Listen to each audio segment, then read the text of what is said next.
O Açude Grande de Cajazeiras completou 100 anos. E para falar da história do Açude Grande da nossa cidade, estamos ao lado do radialista e também historiador Chagas Amaro, que irá falar um pouco da história do Açude Grande, Açude Epitácio Pessoa.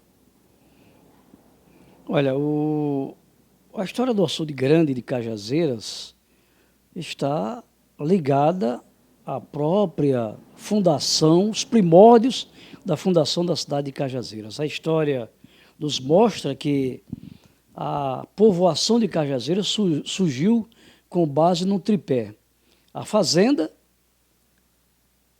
o açude e a capela. A história, resumidamente, é a seguinte: ao casar com Manhaninha, Vital Rolim recebeu um dote, quer dizer, uma fazenda, e essa fazenda estava situada ao sudeste da fazenda Serrote.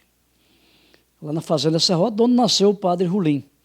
Então, o Vital caminhou um pouco para leste, para o sudeste, melhor dizendo, e chegou aonde está hoje o tênis clube, ali naquela, uma espécie de colina, à beira de um riacho. Ele lá fundou a primeira casa da fazenda, a casa dele, Manhaninha, onde ele criou os filhos. Ao lado da casa, ele fundou o açude era indispensável para garantir água para os primeiros povoadores e para os animais, e Manhaninha atravessava o riacho e em frente, numa outra colina, fundou a capela. A capela está situada onde hoje está a matriz Nossa Senhora de Fátima. Então, esse tripé, a fazenda, o açude e a capela, são, digamos assim, o início da povoação das Cajazeiras. Este açude, primeiro, ele foi fundado nos primeiros anos do século XIX, 1800 e coisinha. A gente não tem a data precisa da fundação do açude, pelo menos não é do meu conhecimento. Mas não deve ter sido depois de 1810, eu imagino 1804. E esse açude funcionou o tempo todo, garantindo a água para a primeira povoação. Em 1915, uma seca terrível assolou o Nordeste. E aí a cidade já era cidade, já era sede de bispado e tudo mais. Então, o primeiro bispo de Cajazeiras, Dom Moisés Coelho, e as autoridades municipais solicitaram apoio ao governo do Estado. Era o presidente Camilo de Holanda. E o presidente Camilo de Holanda gestionou junto ao senador Epitácio Pessoa, e ele conseguiu uma verba federal, para que o açude fosse ampliado. O objetivo eram dois de imediato.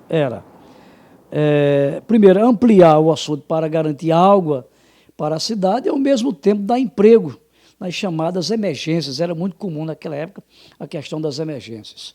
O engenheiro Coelho Sobrinho, que era baiano e que foi o responsável pela construção do açude, ele conta num relatório, que está lá registrado no livro Estrada das Boiadas, de Rosilda Cartacho. Ele conta que no primeiro dia ele alistou cerca de 300 pessoas para trabalhar no açude, 300 homens.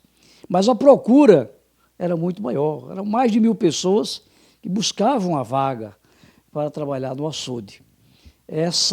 Esse início de reconstrução do açude, em 1915, terminou sendo concluída em abril de 1916, ou seja, no dia 16 de abril de 1916, o açude foi entregue, pronto, para as autoridades.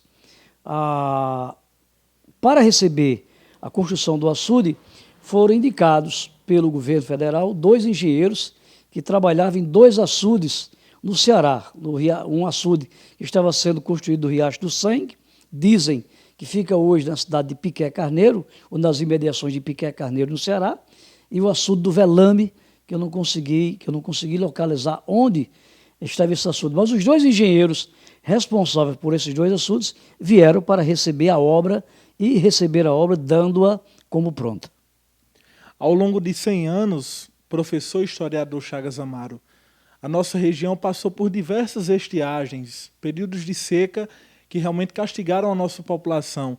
E a partir de quando o açude grande, no centro da cidade de Cajazeiras, passou a ser poluído. Porque muito se fala, no início ele foi construído para abastecer a comunidade, a todos os cajazeirenses. E quando ele começou a ser poluído, quando que o crescimento populacional, o crescimento demográfico da cidade passou a afetar diretamente a vida do açude? Bem, o açude realmente cumpriu o seu papel histórico, né? Ele abasteceu a cidade durante todo o tempo, até os anos 60 do século passado, quando a cidade começou a ter seu programa de saneamento, recebendo água do açude de Buqueirão, né? Do açude Engenheiro Ávidos. Até então, o açude das Cajazeiras bancava todo o consumo d'água de Cajazeiras. Na década de 50 do século passado, século XX, foi a única vez que o açude secou. O açude Grande Cajazeiras secou, mesmo depois de grande, porque os anos de chuvas na década de 50 foram anos de poucas chuvas. A década de 50 talvez tenha sido aquela que menos choveu na história aqui do Nordeste. O açude chegou a secar. Na primeira administração de Otacílio Jurema, por exemplo, ele teve que improvisar chafarizes públicos, alguns construídos dentro do açude, amontando todos a jusanta, ali onde é o bar do Pirulito ali. O Otacílio construiu também um chafariz. E isso aí foi indispensável para a sustentação da cidade no consumo de água, né? Agora, evidentemente, a expansão imobiliária, de maneira incontrolada, terminou provocando a irresponsabilidade das nossas autoridades municipais, no sentido que fizeram vista grossas a construções que foram sendo feitas a montante do açude, quer dizer, dentro da bacia do açude, sem os maiores cuidados. O processo de poluição do açude, a gente poderia dizer que ele data, quer dizer, que ele mais ou menos uma data aproximada. Isso não foi um processo de uma vez, mas foi um processo que foi se instaurando aos poucos, né, de forma contínua, mas se agrava exatamente no século XX, a partir, né, dos anos 70 do século XX. Principalmente quando a cidade teve seu abastecimento garantido por Buqueirão, aí descuidou-se da fiscalização e se permitiu a construção de residências, sobretudo no bairro dos Remédios, que foi a primeira parte da cidade que contribui mais diretamente para o processo de poluição. Mas isso ia acontecer normalmente. Você tem uma ideia? As águas das chuvas que descem pelas ruas, 7 de setembro, Profeta João Alves, Travessa São Pedro, Tiburtino Cartacho, Doutor Coelho, algumas águas que descem, inclusive, do bairro dos Tecedores, via Avenida Pedro Gondim. Todas essas águas, elas corriam para dentro do açude grande. Ou seja, as águas das chuvas lavavam as ruas e as águas desciam para dentro do açude grande. Então, a partir daí, a gente já tinha um processo de poluição natural do açude. Chagas, quando se fala no abastecimento, fala-se também na despoluição do açude grande de Cajazeiras, que é um projeto que já decorre aí há vários anos e que também trata-se de um sonho da comunidade cajazeirense. Como Chagas Amaro, o historiador, que vislumbrou e tomou água do açude quando a água era potável e que hoje vê o açude daquela maneira. É realmente um sonho palpável a despoluição do açude de Epitácio Pessoa? Quer dizer, é realmente uma tristeza, é realmente um absurdo você ter água na porta de sua casa, para usar uma expressão popular, e você não poder utilizar aquela água sequer para banho, porque não se recomenda o uso daquela água sequer para banho, porque pode provocar micose, doença de pele, de um modo em geral. Mas o sonho da despoluição do açude grande foi um sonho que